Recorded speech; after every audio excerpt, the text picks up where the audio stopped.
João capítulo 14, verso 16 ao verso 21. Enquanto você abre a sua Bíblia, mandar aqui os meus parabéns para todos os papais presentes aqui na igreja, para aqueles que nos assistem aí, ó glória, os que nos assistem também. Hoje, domingo, dia dos pais, estamos aí também parabenizando todos os pais de plantão. João capítulo 14, do verso 16 ao verso 21. A palavra de Deus diz assim: E eu pedirei ao Pai, e Ele lhes dará outro conselheiro para estar com vocês para sempre, o Espírito da verdade. O mundo não pode recebê-lo, porque não o vê, nem o conhece, mas vocês o conhecem, pois ele vive com vocês e estará em vocês.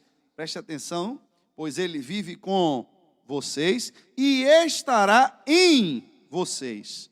Não os deixarei órfãos, voltarei para vocês. Dentro de pouco tempo, o mundo não me verá mais. Vocês, porém, me verão, porque eu vivo, e vocês também viverão. Naquele dia compreenderão que eu estou em meu Pai, vocês em mim e eu em vocês. E quem tem os meus mandamentos e lhes obedece, esse é o que me ama. Aquele que me ama será amado por meu Pai, e eu também o amarei e me revelarei a ele.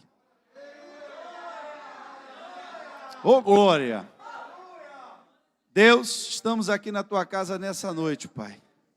Que o teu Espírito fale conosco em nosso coração, porque precisamos exclusivamente que o Senhor nos revele a tua palavra, que o Senhor nos revele aquilo que o Senhor tem, meu Pai, para nós nessa noite, porque sem a tua presença nós não podemos fazer nada.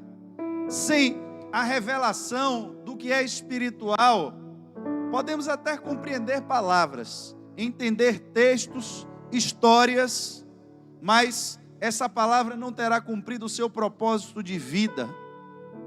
Mas nós cremos que enquanto ministramos a palavra, o teu Espírito é quem coopera conosco, fazendo sinais, maravilhas e prodígios no meio do teu povo. Dentre eles os principais, que é trazer o coração do homem ao arrependimento, a consciência da salvação, do juízo de Deus, para que todos nós reconheçamos que o Senhor é o nosso Deus. É o que te agradecemos nessa noite, em nome de Jesus. Queridos, dentre as muitas grandes coisas que Jesus nos ensinou, as muitas e grandes coisas que Jesus nos ensinou, algo que foi ímpar no seu ministério, ou seja, algo que não houve correlação com nenhum outro que veio antes dele. Foi exatamente o tratamento agora que Jesus começou a ter diante dos homens com a figura de Deus. Eu gosto sempre de trazer a igreja para o momento das palavras, para o momento da Bíblia, porque quando nós estamos estudando a Bíblia dentro do nosso contexto, dentro da nossa sociedade, você fala de Jesus, as pessoas já têm na sua mente, preste atenção, cada um de nós, até aqueles que não são crentes, já tem na sua mente uma imagem pré-concebida de quem é Jesus. Uma imagem pré-concebida. Por mais que a pessoa não seja religiosa, por mais que ela não seja cristã, mas ela já ouviu falar de alguma forma de Jesus. Uns enxergam, fala de Jesus, lembra da cruz, Jesus pendurado na cruz. Outros, quando você fala de Jesus, lembra da igreja. Outros lembram daquele pessoal que bate de manhã na porta da casa, ou meio-dia, né? Às vezes é mais meio-dia. Mas, de alguma forma, você já tem algum conhecimento na sua mente a respeito de Jesus. Mas, viaje comigo. Tente pensar como se você vivesse agora em uma comunidade. a sua comunidade, ela se diferencia das outras, porque na sua história, a gente tem história do Brasil, não tem? História do Brasil, fala de história do Brasil, você lembra dos portugueses, lembra das caravelas, lembra dos espelhos, lembra dos índios, né? Aquela história toda, Pedro Álvares Cabral. Você tem uma história. Aí você pergunta, e qual é a história desse povo? Foi português que veio em caravela, deu espelho a índio, trocou por ouro? Não. Qual é a história? A história é que o Deus do céu, o Deus Jeová, o Deus Todo-Poderoso, se apresentou ao nosso patriarca, ou seja, de onde a nossa linhagem se iniciou. Eu estou falando aqui, entendam, não é religião, eu estou falando a nível de história. Quem são vocês? O que é que vocês fazem sobre a face da terra? Eu sou brasileiro. Quando você diz que é brasileiro, você tem uma história. Quando você se identifica como brasileiro. Aí ele diz, eu sou descendente de Abraão. O que é descendente de Abraão? Presta atenção. O Deus do céu, o Deus Todo-Poderoso, ele desceu e conversou com o nosso patriarca Abraão. A mulher de Abraão era estéril, mas Deus fez um milagre sobrenatural, abriu a madre dela e ela teve um filho de forma milagrosa, porque tanto ele quanto a mulher dele já eram bem idosos, para que ficasse claro que aquela criança foi dada por uma intervenção divina na história daquele casal. Então, a concepção daquela criança, ela não é natural. É um projeto arquitetado no céu e que se manifestou na terra. Não foi uma criança gerada pela vontade de duas pessoas, mas era um projeto espiritual de um casal que não ia ter descendência. Deus dá uma descendência porque queria formar um povo. Um povo que agora, muito tempo depois da promessa de Isaac, vai receber agora quem? A segunda figura mais importante depois de Abraão, Moisés. Eu estou falando de história. História. Nós estamos viajando e nós somos esse povo. Presta atenção. Vocês estão na aula de história da escola. Não era assim que funcionava? Era assim. O povo judeu, eles estudavam a Bíblia como nós estudamos na escola. As crianças, elas eram ensinadas nas escrituras desde novinhas. Para você saber quem você é, de onde você veio. Aí daqui a pouco, então eu venho de Abraão, porque o Deus Todo-Poderoso aparece a nosso patriarca Abraão. Faz a promessa, cumpre a promessa. E uma criança milagrosamente vem ao mundo. E é dessa criança que começa a ser contada agora, essa geração que vai formar uma nação. O povo cresce, se multiplica, vai para o Egito. Quem vem agora? Moisés.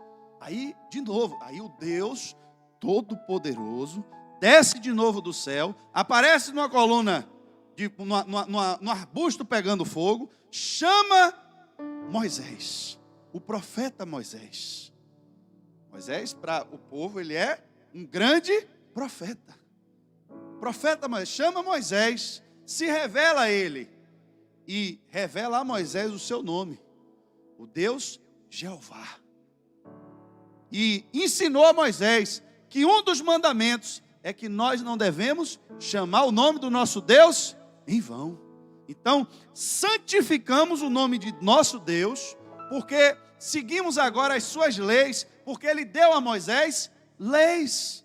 Ele contou a Moisés como foi a história da criação do mundo desde Adão. Moisés subiu no monte, ficou lá conversando com Deus 40 dias e 40 noites, e Deus revelou a Moisés como foi a criação do mundo. E o nosso patriarca Moisés aprendeu a escrever com os egípcios, porque ele morou dentro do palácio do faraó e foi ensinado na escrita. Então, ele colocou agora tudo por escrito, como foi que Deus revelou a criação do mundo, contou a nossa história de Abraão até os nossos dias de hoje. E como é que nós nos destacamos no meio dessa sociedade? Porque nós somos uma nação chamada pelo nome do nosso Deus. E qual é o nome do nosso Deus? Não, a gente não pode falar o nome do nosso Deus. É o nome, o grande nome. O Deus Todo-Poderoso. Mas qual é o nome de Deus? Não, deixa esse negócio do nome de Deus quieto. Por quê? Para eu não correr o risco de infringir o mandamento e chamar o nome em vão. Olhe, na nossa sociedade tem um local que é Santo dos Santos. Irmão, presta atenção, eu quero que você viaje na história comigo. Tem na nossa sociedade, como aqui, se você perguntar, tem um palácio do governador, não tem um palácio do governador? Tem o fórum onde ficam os magistrados. Tem lugares que se diferenciam no meio da sociedade. Lá, naquela sociedade, tinha um lugar que era chamado Santo dos Santos. No meio da cidade, no meio das cidades, tinha um templo. Dentro do templo, tinha um lugar Santo dos Santos. O que é esse lugar Santo dos Santos? É onde a presença desse Deus Todo-Poderoso desce ali, uma vez no ano, junto com o sacerdote. E como é esse lugar? Meu irmão, esse lugar é terrível. Esse lugar é um lugar que tem ali uma arca de ouro com 2 querubins fundidos e uma peça única, que a asa de um encontra no outro, e dentro daquela arca tem o maná do deserto, tem a vara de Arão que floresceu, tem os ratos lá e os negócios dos filisteus que perturbaram lá, botou dentro da arca como testemunho do que Deus falou, está tudo lá. Agora o sumo sacerdote, um homem que era religiosamente o mais importante de toda a nação, uma vez no ano, entra naquele lugar. Porque ali está a presença do Deus todo. Pois bem, aí com toda essa estrutura religiosa, com toda essa história voltada para Deus, com toda essa honraria ao Deus Todo-Poderoso, o povo passa um período de mais de 400 anos sem a presença de Deus, sem um profeta, sem uma manifestação de Deus no meio do povo.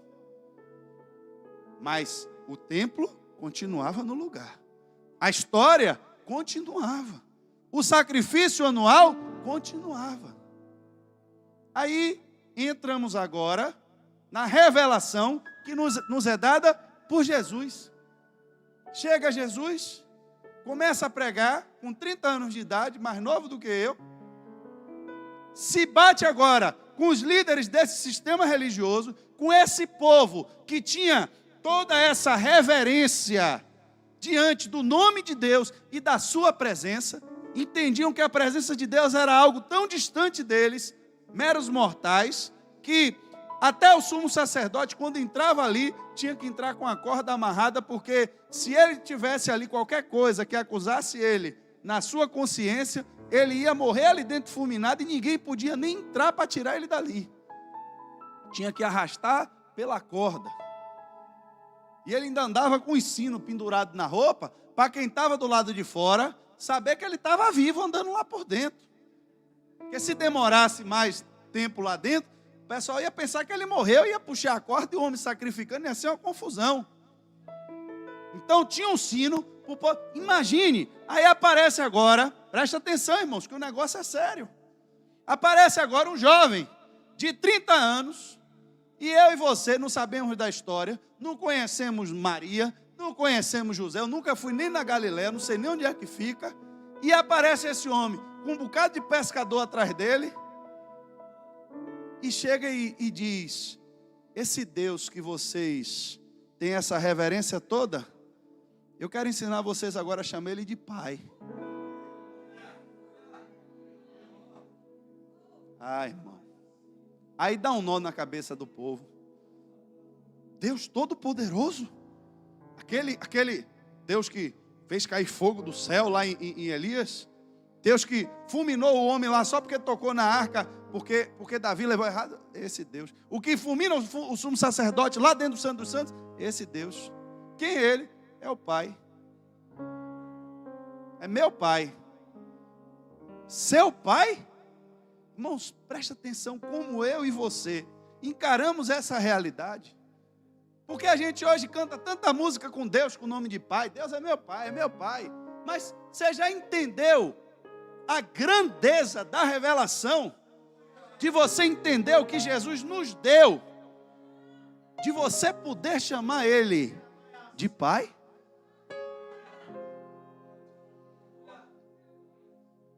Aqui tem uma vírgula no meio dessa ministração que é algo muito interessante.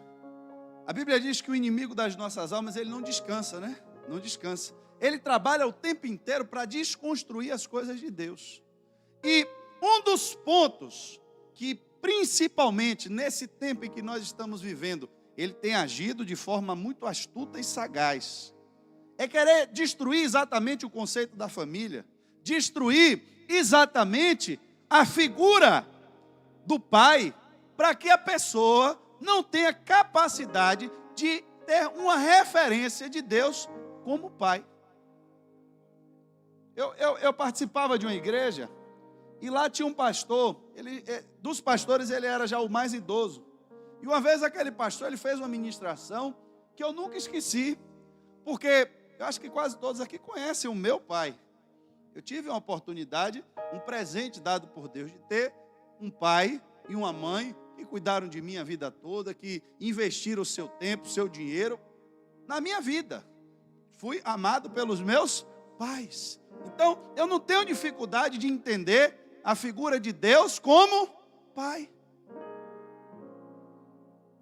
Se para os judeus a barreira que separava eles da revelação que Jesus trouxe de Deus como Pai era exatamente a carga da religiosidade que eles carregavam, mesmo sem a presença de Deus, mesmo sem a manifestação da presença de Deus, para nós e na nossa sociedade, muitas vezes são os relacionamentos que cada um de nós às vezes tivemos com o nosso pai biológico. Tem pessoas que não têm referência do pai, só conheceram sua mãe. Foram criados, às vezes, por uma avó. Não conhece o pai. Outros foram exatamente o contrário, já foram maltratados pelo pai. E aí, se eu lhe disser que Deus é seu pai, e você botar na sua cabeça que Deus é igual ao seu pai, você vai dizer, então mesmo, eu vou procurar o diabo, porque aquele homem ali é Deus. Se a figura de Deus é igual a do meu pai, eu quero ir para qualquer lugar, menos onde aquele homem esteja. Preste atenção. Se isso não já é uma forma do diabo trabalhar para desconstruir essa figura. Isso é tão sério, irmãos, tão sério, que a religião, né, o cristianismo, a figura de Maria, ela é muito destacada. É ou não é? Estou falando de religião cristã, irmão. Não estou falando aqui alguém não já dizer, o pastor já está falando aqui de outras coisas a mais aí. Em nome de Jesus, irmão, entende o que eu estou falando? Estou falando de religião cristã em geral. Tem muitas religiões que falam de Cristo. Tem ou não tem? Tem.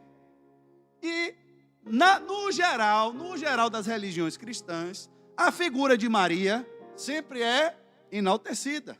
Há um destaque grande à pessoa de Maria. Se fala muito em Maria. Fala ou não fala? Fala. Tem um bocado de tipo de Maria, inclusive, né? Um bocado. Tem Maria mais branca, tem Maria negra, tem vários tipos de Maria, vários. Para quem quiser, tem vários tipos. E há um destaque, é isso que eu quero resumir. Há um destaque na figura de Maria. Mas você algum dia já percebeu que Deus, a Bíblia diz que Deus estava no céu para procurar uma virgem, para trazer o seu filho ao mundo. Eu lhe pergunto, se ele quisesse trazer uma virgem solteira, poderia ter trazido? Poderia ou não poderia? Poderia. A mulher ia criar o filho dela sozinha e acabou, não ia ter problema nenhum. Ela ia estar em casa com a família dela, ia chamar a família e dizer, meu irmão, o Espírito Santo apareceu aqui e eu agora estou grávida e vou ter meu filho e acabou. Poderia ser? Mas esse era o plano de Deus? Não. Aí é onde vem a figura de José. José também foi um homem escolhido por Deus, presta atenção, para ser o pai do filho de Deus. Deus estava lá de cima olhando e perguntando, eu quero saber quem vai ser a mãe do meu filho. Aí viu Maria. Aí mandou o anjo descer e dizer, avisa ela, que ela foi escolhida. Só que quando o anjo desceu para avisar ela, Maria já estava prometida que ia casar com José. Porque Deus viu ali não só a figura de Maria, mas viu a figura de José. Agora entenda. Aí José chega em casa, está Maria enjoando. Não sei se naquele tempo tinha algum perfume assim mais forte, mas sentindo cheiro de tudo. Aí José vai conversar com Maria. E aí diz, não, meu filho, é porque apareceu o Espírito Santo e agora eu estou grávida. José disse, que tribulação é essa aqui, meu irmão? Conversa. O que é que eu vou fazer? Aí vem, irmãos, preste atenção. Olhe quem Deus escolheu para ser a referência de pai do seu filho. José chega em casa, encontra sua mulher grávida. Ele tinha certeza de uma coisa, que o filho não era dele. Isso ele tinha certeza, que o filho não era dele. O que é que José ia fazer? Ele tinha todo o direito de simplesmente dizer, olha, eu não quero mais me casar com ela. É problema dela aí, essas revelações, eu não tive revelação nenhuma. Ela teve a revelação dela, ela segure agora o BO dela, eu não tenho nada a ver com isso. E levar a vida dele normal. É ou não é? Foi isso que ele fez? A Bíblia diz que José fugiu. Você já prestou atenção a isso? Por que José fugiu? Acho que você nunca se perguntou isso. Não. Porque se ele fica, ele só tinha duas opções. Ou ele assume e diz que o filho é dele, ou ele diz que o filho não é dele. Se ele fica e diz que o filho é dele, ele ia viver a vida toda sabendo que tinha um problema ali naquele negócio que não ia dar certo. Se ele fica e diz que o filho não é dele, Maria ia ser apedrejada e ia ser morta. Só que José amava tanto Maria, que para proteger Maria, ele foge para levar a culpa de algo que não era dele. Já tinha visto isso alguma vez? Ele foge. É por isso que José foge. Ele vai embora. Por quê? Porque ele indo embora, a mulher engravidou. De quem é a culpa? De José. Olhe quem Deus escolheu. Olha o caráter desse homem. O amor que ele tinha a essa mulher. Mesmo ela tendo, preste atenção, irmãos.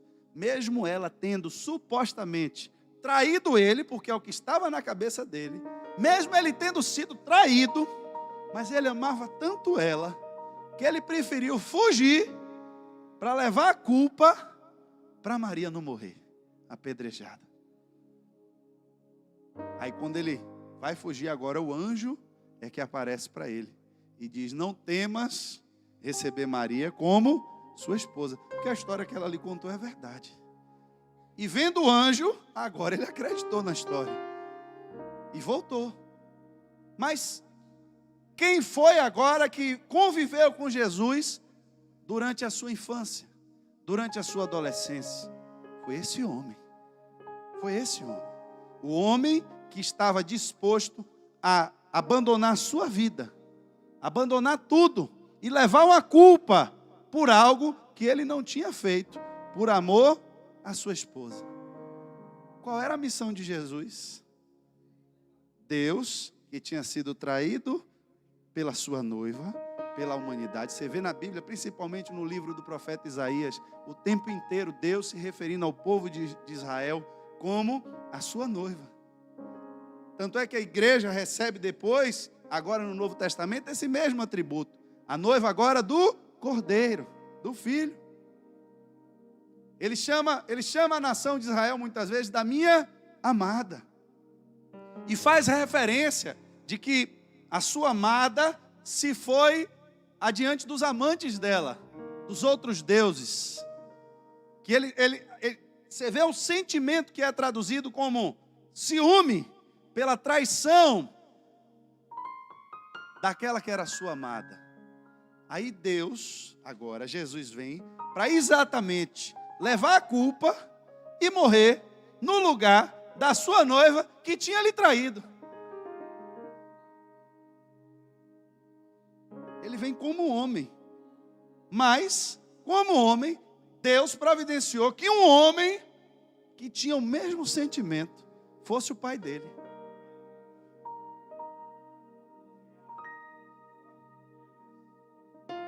Não é? por isso que o inimigo tenta destruir o conceito da família. Ele tenta destruir o conceito do amor. Porque quando uma criança vive em um lar desequilibrado, desajustado, problemático, irmãos, para Deus a gente sabe que não tem impossível. Mas precisa de um trabalhar de Deus muito grande na vida de uma pessoa dessa. Porque a pessoa já cresce com um bocado de problema psicológico. Sentimento de rejeição, sentimento de abandono. A pessoa passa do lado dela, às vezes não fala direito, ela já acha que é algum problema, porque a pessoa nasceu nela, ela não é culpada disso. Aí vem agora Jesus para lhe apresentar e lhe dizer: Deus é o seu? Ih, rapaz. O interessante disso, e aqui é onde eu quero que você entenda, que ele já não está presencialmente conosco. Mas quando ele estava presencialmente, e é exatamente nesse contexto dele está indo embora, alguns versículos antes, mas do capítulo 14, quando Filipe diz: Senhor, mostra-nos o Pai. Isso nos basta. A resposta de Jesus não é: não, o Pai estava aqui com a gente. Preste atenção. O Pai estava aqui com a gente. Não é essa a resposta de Jesus. A resposta agora é: você não me conhece, Filipe? Quem olhava por fora, via um corpo. O corpo que estava ali, esse corpo se chama Jesus. Mas tinha um espírito que possuía aquele corpo. E aquele espírito era o espírito do Pai. Irmãos, o corpo humano, ele tem uma característica que a gente não consegue ver com os nossos olhos. Mas o nosso corpo, ele pode ser transitado por espíritos. Nosso corpo, ele é aberto para que espíritos entrem. Quando o Espírito de Deus ele entra, ele possui todo o seu corpo. E o Espírito de Deus, ele não se comunica com nenhum outro espírito, porque ele já é suficiente. Ele é único, ele é onipresente.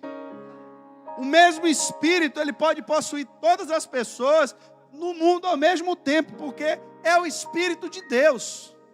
Espíritos de demônios não são onipresentes. É por isso que existem quantificação de demônios. Naquele caso do gadareno, o demônio ali é chamado de legião. Por quê? Porque eram muitos. Observe, tinha tanto demônio ocupando aquele corpo. O corpo tinha um dono. O corpo tinha uma alma habitando nele. Mas o nível de possessão demoníaca que aquele homem estava, a quantidade de espíritos que estavam dentro do corpo daquele homem, era tão grande que ele já tinha perdido até a consciência. Ele já não sabia nem quem ele era mais. Eram os espíritos demoníacos vivendo nele, habitando nele. É por isso que Paulo lá na frente vai ter esse entendimento. Quando ele começa a se relacionar, não como pessoa com Jesus, porque o corpo de Jesus já não estava presente. Mas o Espírito do Pai, que estava em Jesus, que foi enviado para nós, depois que Jesus ressuscitou, agora em um corpo glorificado, e que esse corpo a gente ainda não sabe direito como é, porque a única visão que a gente tem dele é desse curto período de Jesus, que ele entrava por parede, mas comia. Então, ele conseguia passar pela parede, mas pegava no alimento e o alimento não caía da mão dele. É uma mistura agora de corpo humano com espírito, que ele já não necessitava agora do Espírito Santo dentro daquele corpo novo que ele recebeu, porque a glória dele voltou para ele em um corpo. Tá difícil, irmão, se vocês...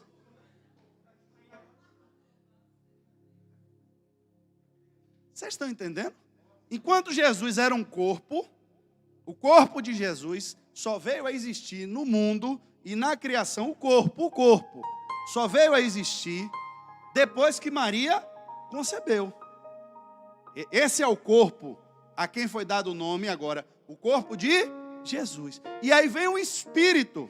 Que Espírito era esse? Está aqui, ó. O Espírito falava através da boca dele.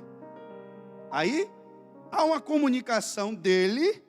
Agora, olha que interessante. É por isso que eu digo a vocês que não existe não existe manifestação do Espírito de Deus que deixe o ser humano inconsciente.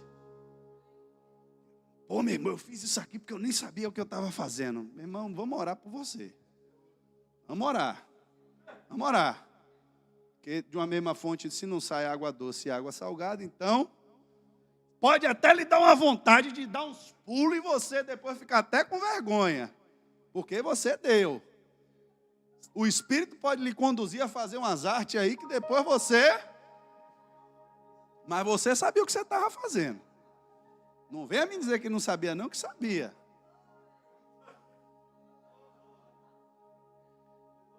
Olha que interessante, Jesus orava.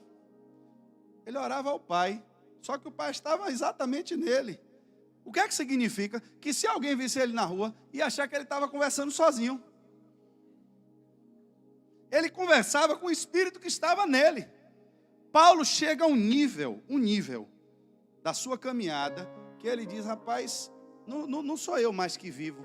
Aquele Paulo de antes, né? A minha ideia, o meu pensamento, o meu raciocínio, não funciona mais. Eu sou guiado agora constantemente por um Espírito. Eu já dei lugar de tal forma na minha vida a esse Espírito, que agora esse Espírito é que vive dentro do meu corpo. Assim como o Espírito viveu no corpo de Jesus. A única diferença é que o corpo de Jesus, ele era um corpo santo. E o meu corpo e o seu, ele é santificado. Porque Jesus, ele não nasceu da mesma forma que a gente nasceu. Ele nasceu por uma intervenção divina no ventre de Maria. Jesus, é como se Deus recriasse o primeiro Adão, sem pecado, sem os vícios da nossa carne. Uma carne, um homem inocente, sem os maus pensamentos que nos atacam, que vêm dos nossos maus desejos, da inclinação da carne que a gente herda de Adão. Todo mundo que vier da forma de Adão e Eva vai nascer com algum problema. Não tem esse que nasça sem uma tendência pecaminosa. Algum tipo de tendência pecaminosa você vai ter. Não quer dizer que todo mundo vai cometer ou ter inclinação para o mesmo pecado. Mas alguma vai estar aí escondida dentro de você. Ah, pastor, mas eu nunca fumei, eu nunca roubei, nunca xinguei. Mas você também nunca ajudou ninguém, você também nunca amou ninguém. E isso é pecado. Quem sabe fazer o bem e não faz, comete o quê? Pecado. Nunca perdoou, exatamente. Nunca perdoou. Ah, meu irmão, eu passo no bar, vejo os caras ali tomando cachaça, mas você não perdoa. O que toma cachaça ali, que está aí já indo para o buraco, e você que não perdoa, vai para o mesmo lugar. Agora, quando eu compreendo que o corpo de Cristo, ele foi um corpo preparado para o sacrifício. E aí ele ressuscita agora nesse corpo glorificado. Um corpo ao qual agora é como se... A gente não consegue entender isso com a nossa matemática humana, porque 3 nunca pode ser 1. Na matemática não tem como fazer. Mas eu não sei como 3 são 1. Mas no céu é.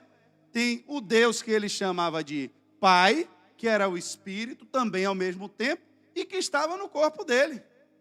Aí ele vem dizer agora para a gente, olha, eu pedirei ao Pai, e ele lhes dará outro conselheiro, porque eu em corpo, eu em carne, não vou estar mais aqui. Mas vai vir um outro conselheiro para estar com vocês para sempre. O Espírito da verdade. O mundo não pode recebê-lo, porque não o vê e nem o conhece.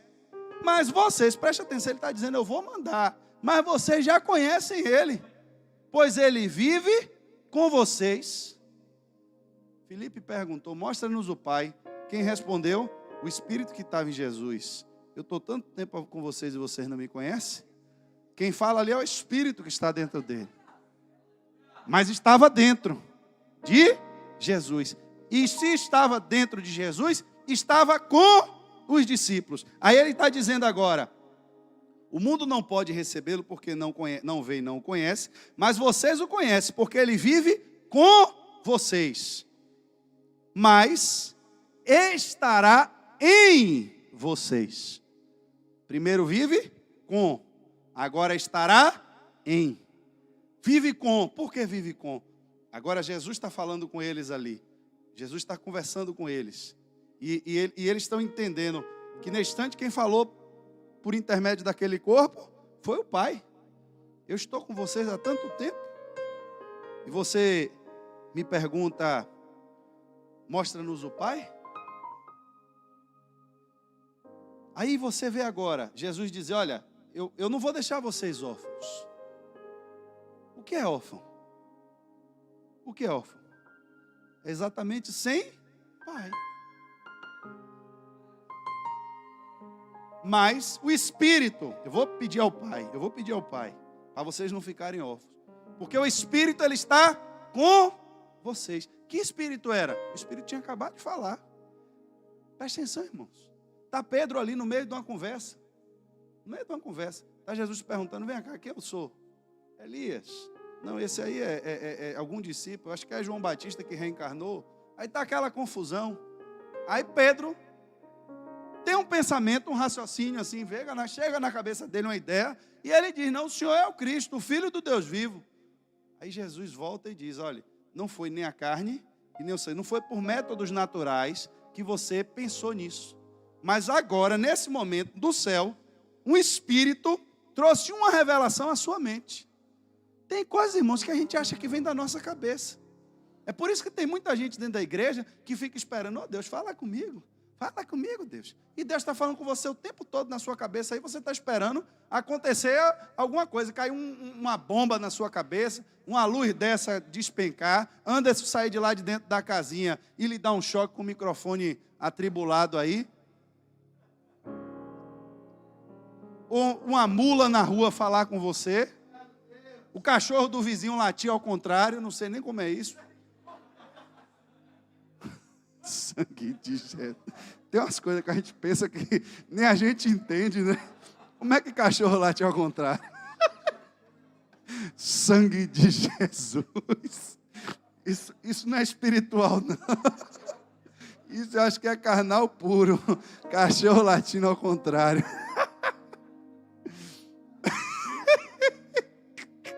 Como é, Paulo, que cachorro late ao contrário? Mas, irmãos, o que ele está dizendo, o problema era que eles não conheciam. O mundo não conhece. O mundo não conhece.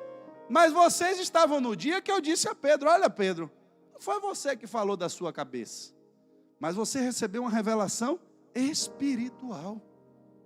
Às vezes, irmãos, a gente está aqui em cima pregando, e do nada, vem... É quando a prática, é quando o dia a dia do ofício vai lhe dando a compreensão das coisas. Quem cozinha, quem gosta de cozinhar, bota o feijão no fogo, não olha para relógio, porque o feijão começou a cheirar, pelo cheiro, a pessoa sabe se o feijão está cozido ou não. No começo, você bota o feijão, vai para o YouTube, pega tutorial, bota o relógio e ainda fica ali medindo para ver, toda hora abre a panela para saber se está cozido ou não está. É assim ou não é, irmã Andréa? Diga a verdade. É, mas chega uma hora, irmão, chega uma hora que você faz aquilo já tantas vezes que você pega o feijão, bota lá, dá as costas, sobe e desce, você rodou, você já chega lá na hora certinha para desligar a panela. A prática. O músico está aqui tocando, meu irmão, quando ele chega aqui a primeira vez, bota um negócio de um papel no chão, fica lendo cifra, fica todo atribulado e erra a nota. Ele vai tocando, o ouvido dele começa a distinguir as notas musicais.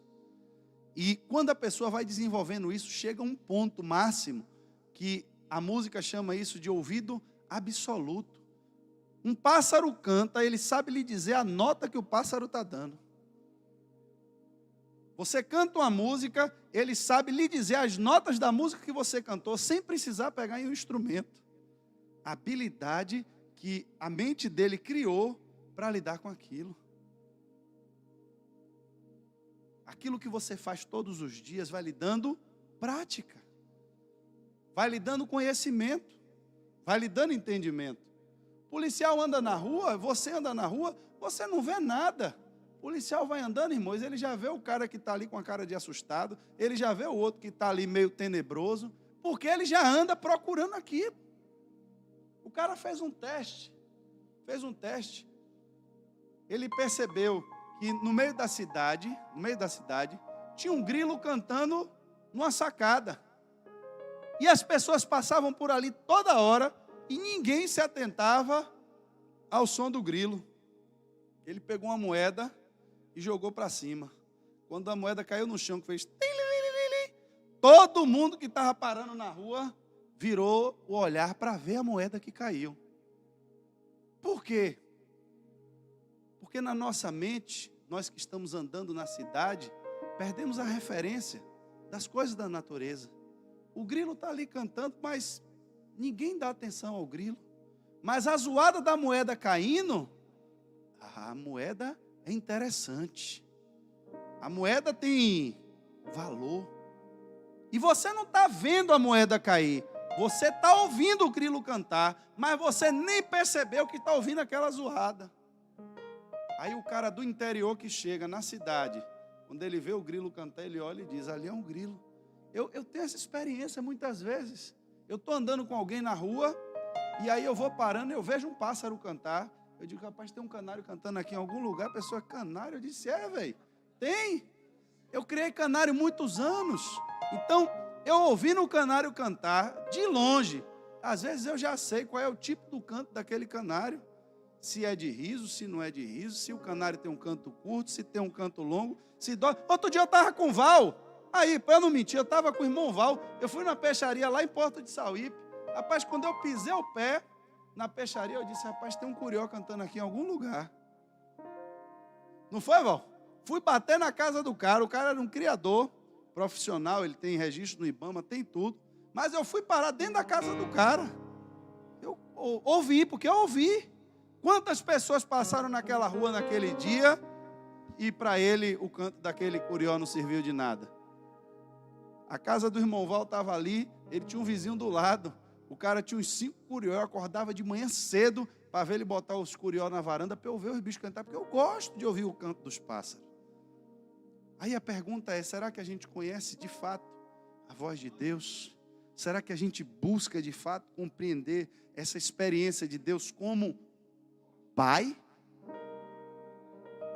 Essa revelação da intimidade, do cuidado. Porque Jesus disse, olha, o mundo que não pode receber. Quem não pode receber é o mundo. Porque o mundo não vê e não conhece. Mas eu não vou deixar vocês órfãos. E vocês não é para vocês ficarem com o sentimento de que vocês estão sozinhos, que vocês estão abandonados, que vocês apareceram nesse mundo por acaso, que vocês são fruto do acaso. Entendam, vocês têm pai. Vocês não estão órfãos, mas o pai de vocês, entenda, ele deixou aqui agora, enquanto ele não volta, está aqui, dentro de pouco tempo, o mundo não me verá mais. Vocês, porém, me verão, porque eu vivo, e vocês também viverão. Vocês também viverão. Eu vivo e vocês também, mas vocês não vão ficar órfãos, porque o Espírito ele vai estar com vocês. E o Espírito sou eu, e o Espírito também é o Pai. Então, se o Espírito estiver com você, em você, eu estou com você, e o Pai também está em você. Aí ele vai continuar nos explicando, naquele dia, aí nesse dia você vai compreender. Então não tente compreender hoje, só aceite. Porque naquele dia, é um dia aí que vai ter, que a gente vai se encontrar com ele no céu, que aí a nossa mente vai ser liberta das prisões desse corpo que a gente está aqui, e você vai poder compreender. É naquele dia que vocês vão compreender que eu estou em meu Pai, vocês em mim e eu em vocês. Não tente, já tem gente aí tentando compreender. Irmão, eu avisei antes. Não tente compreender não, irmão, que não vai dar certo. Ele já avisou, é só naquele dia. Então aguarde o dia. Mas não tente compreender, mas entenda e acredite nisso, que Jesus está no Pai, vocês estão em Jesus e Jesus está em vocês. E aí ele termina dizendo: e quem me ama, eu me revelarei a ele.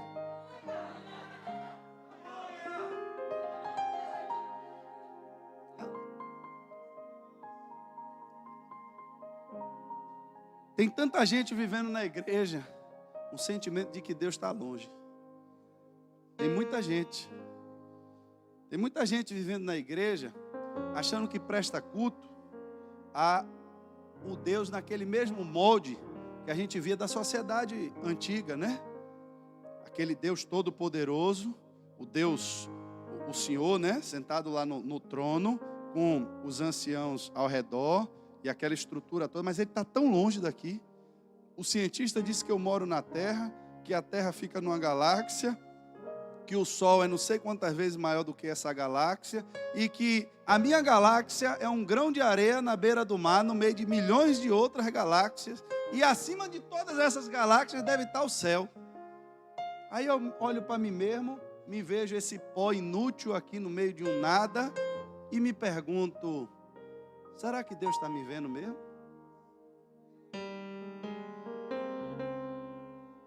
Irmãos, às vezes eu duvido muito dessas coisas da ciência. Eu sou muito incrédulo, sempre fui. Se eu estou aqui em cima hoje, irmão, tenha certeza que é porque Deus existe. Porque pense numa pessoa que é difícil de acreditar em alguma coisa, sou eu. Eu vejo essas coisas, irmão, de ciência, eu não vou em tudo isso aí. Eu não vou dizer aqui o que eu não acredito para não gerar polêmica na igreja. Mas eu não posso compreender a Bíblia dizer que Deus criou a terra e que Ele vinha todo final de tarde na terra, ter um relacionamento com o homem. E aí eu era um besouro, uma microbactéria dentro de uma água ácida, que criei um rabo, aprendi a nadar dentro da água, depois criei uma pata, saí de dentro d'água, aí me apareceu 2 buracos aqui do lado, e eu respirei o ar de enxofre, que fedia enxofre a terra, segundo o cientista. E aí depois eu fui nascendo um cabelo de um lado, uns cabelos de outro, e aí eu fui me desencurvando, e aí virei um macaco, e depois virei um homem, e estou aqui do nada, e que Deus está lá no trono dele, no meio de 1 milhão de galáxias, que tem a minha galáxia, que tem um sol que é não sei quantas mil vezes do que a terra, e eu estou aqui no meio desse pó ainda sou um ser humano em uma terra que tem não sei quantos milhões de homens aqui dentro. Eu vou buscar Deus, será que Deus se importa comigo? Dessa forma? Se eu tiver uma visão científica, eu vou achar que Deus ouve a minha oração. Aí vem agora o Filho de Deus e diz: ei, você não é poeira cósmica, você não é sobra de resto de macaco. O sentimento que Deus tem com relação a você é um sentimento de filho. Ele se importa com você. Ele se preocupa com você. Ele tem prazer em lhe abençoar. O que ele não gosta é que você procure ele só por causa da bênção. Claro, qual é o pai que gosta? O pai que gosta que o filho procure ele: meu pai, me dê 100 reais aí. Ah, quer, meu filho? Não, eu vou no show de arrocha ali. Está repreendido, meu filho. Sangue de Jesus. Agora, se o filho chega e demonstra um amor verdadeiro ao pai, meu irmão, se você tiver um filho que lhe ama, você vai querer o pior para o seu filho? Você vai querer ver seu filho no fracasso? Você vai querer ver seu filho andando sujo? Claro que não. É por isso que ele disse: se você me amar, aí você vai ver uma coisa. Eu vou me revelar a você. Então vamos orar que Jesus vai descer aqui com os anjos, aqui no meio da igreja. Ô irmão, se você ficar esperando isso aí, os últimos que ficaram tomaram a bronca dos anjos. Não foi não? Foi. Colosso já teve a revelação ali. Colosso está ligeiro esses dias. Depois que ele recebeu uma unção diferenciada. Outro Colosso, tem até que mudar esse apelido, ele deixou de ser um Colosso já. Tem que achar uma coisa maior do que um Colosso. Procurar no Google depois aí, um adjetivo maior que um Colosso. Mas ele está ligeiro, ele pegou a visão rápido. Tá os discípulos e Jesus, foi isso, Colosso? Foi subindo, subindo, subindo. Aí o sol foi batendo no olho e vendo aquele pontinho, sumiu. Só que sumiu e ficou todo mundo parado olhando para cima. Um devia dar uma olhada para o outro assim. E aí, velho, tá vendo alguma coisa? Rapaz, eu acho que eu estou vendo a ponta da unha ali, não tem mais. Paulo, tá vendo alguma coisa aí, Paulo? Rapaz, sangue de Jesus, meu irmão. Rapaz. Bora embora, velho. Que nada, velho. Bora olhar, velho, um pouquinho aqui. Aí daqui a pouco, meu irmão, Deus olhou e disse, rapaz, esses caras eram para pregar o evangelho. Vai ficar aí a manhã toda aí olhando. Ô anjo, velho, vai lá, dá um recado desses caras aí. Aí o anjo chega, vem cá, meu irmão, o que é que vocês estão fazendo aí olhando com a cara para cima? Vocês não já ouviram dizer, ele não já avisou a vocês. Em João 14 está escrito, volta lá, quer dizer, não estava escrito ainda, né? Mas João estava lá, pergunta a João aí que ele lembra, pronto. E João não esqueceu, se tivesse esquecido não tinha escrito no texto. Mas João, pergunta a João aí que ele lembra. Se ele não disse que ele vai voltar. Então, para de ficar olhando para cima, porque da mesma forma que ele subiu, ele vai descer. Aí eu acho que o discípulo saiu no dia seguinte, olhou para o céu. Rapaz, eu não estou vendo nada. Aí deve ter saído no dia seguinte, olhou e disse, será que é hoje que ele volta? Irmão, se a gente ficar olhando para o céu esperando ele voltar o tempo todo, a gente vai perder a oportunidade de se relacionar com ele de uma nova forma. Vocês se relacionaram comigo através do corpo. Através do corpo. Eu estava com vocês. Não dá para entender agora. Não tenta, que não vai dar certo. Mas agora eu vou estar em vocês. E tem mais. Eu estou no Pai. E se vocês estiverem em mim, eu também estou em vocês. Uma nova forma agora de se relacionar com o mesmo Deus. E uma nova intimidade, podendo agora chamar Ele de Pai. Chama Ele de Pai. Isso, irmãos, é para você desconstruir essa figura carnal que às vezes você tem na sua mente. Esses traumas que você carrega. E como Paulo disse, se alguém que não tinha o conhecimento de Deus, até podia se dizer crente, religioso, mas sem amor no coração. Se alguém que foi vítima também de Satanás, era um homem alcoólatra, embriagado, sem compromisso com a casa, sem compromisso com a família. Se essa foi a referência de pai que você teve, essa é a noite de você perdoar essa pessoa. Porque foi alguém também que foi mais uma das vítimas desse espírito maligno que vive nessa terra. E é contra ele que nós lutamos. É contra esse espírito que a igreja está formada. Enquanto você está sentado no banco da igreja, se omitindo de pregar o evangelho, ele está recrutando mais um para ser esse próximo monstro que vai criar essas crianças. Mas quando você se levanta e diz, opa, eu sou igreja, e em mim está o Espírito do Pai. Então agora eu vou desfazer as obras de Satanás.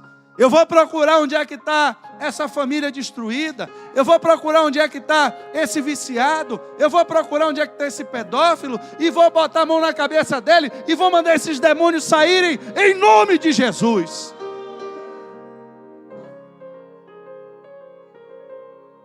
Eu ontem conversava com uma pessoa que mora em um bairro que Pau da Lima eu acho que é tranquilo em relação ao bairro que essa pessoa mora. E aquela pessoa me deu uma estatística ruim.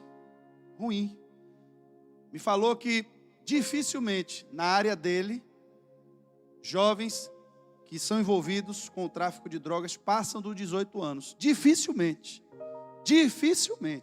passam dos 18 anos.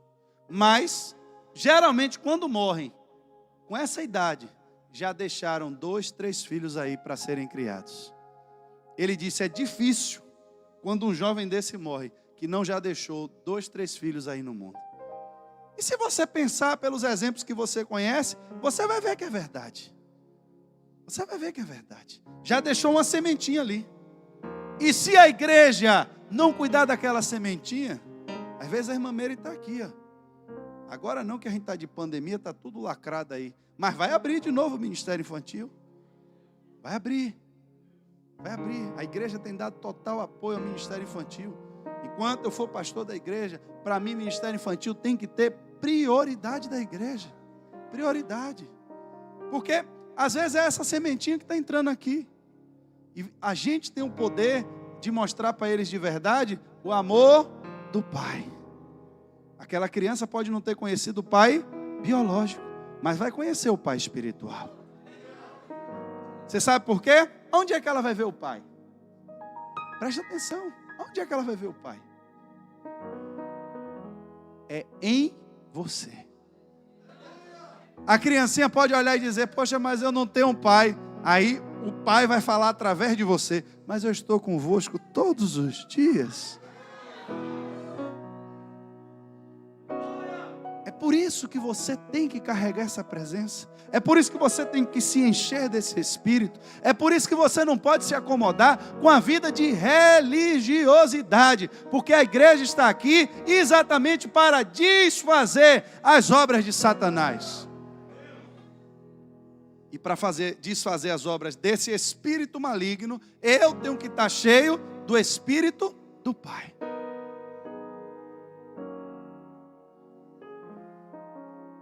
Fique de pé nessa noite.